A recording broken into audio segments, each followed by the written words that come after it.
There are some wounds that don't come from enemies. They come from people you trusted. You weren't attacked by a stranger. You were bitten by someone close, betrayed by someone you loved, disappointed by someone you believed in. And it changed you. It made you cautious. It made you guarded. It made you question everything. But you're still here, still praying, still hoping, still believing. The Bible tells us about a man who understood betrayal deeply, Joseph.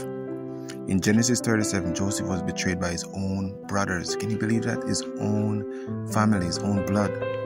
Not enemies, his brothers. They mocked his dreams. They threw him into a pit. They sold him like he meant nothing. Imagine the silence in that pit.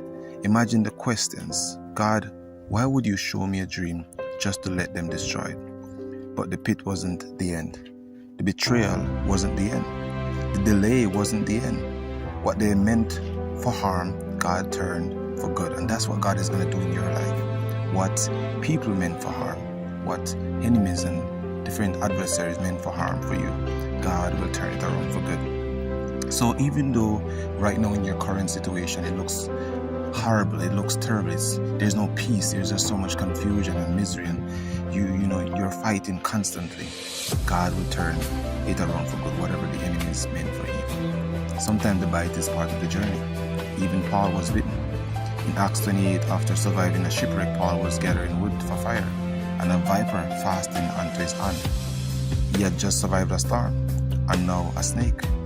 The people around him thought that this is it, he's finished. But Paul didn't panic. He shook it off, and the same bite that was supposed to kill him became proof of God's protection. Some of you have been bitten by betrayal, lied on, left out, abandoned, used, and it hurt deeply. But it didn't kill you or kill your faith. You're still believing, still trusting, still showing up. That's grace. Jesus himself was betrayed by Judas, one of the 12, one of the inner circle. In Luke 22, Judas kissed Jesus, a symbol of love, while handing him over. Sometimes betrayal wears a smile, but here's a powerful truth. Betrayal cannot cancel your destiny. The cross looked like defeat, but it became victory for all of us. Jesus died so we may have life. And even though the enemy thought he would have defeated Jesus, he has no clue. And that's what God wants to do in your life. Even though you may seem like you're defeated, you're not defeated. Your life is going to be turned around and victory is going to be won. Joseph went from pit to palace. Paul went in from a bite to miracle. Jesus went from cross to resurrection. And you're going from wounded to wiser, from hurt to healed, from betrayal to built. Don't let the bite poison your belief. Don't let the betrayal steal your faith. You can be hurt and still holy. You can be disappointed and still devoted. You can be wounded and still worship.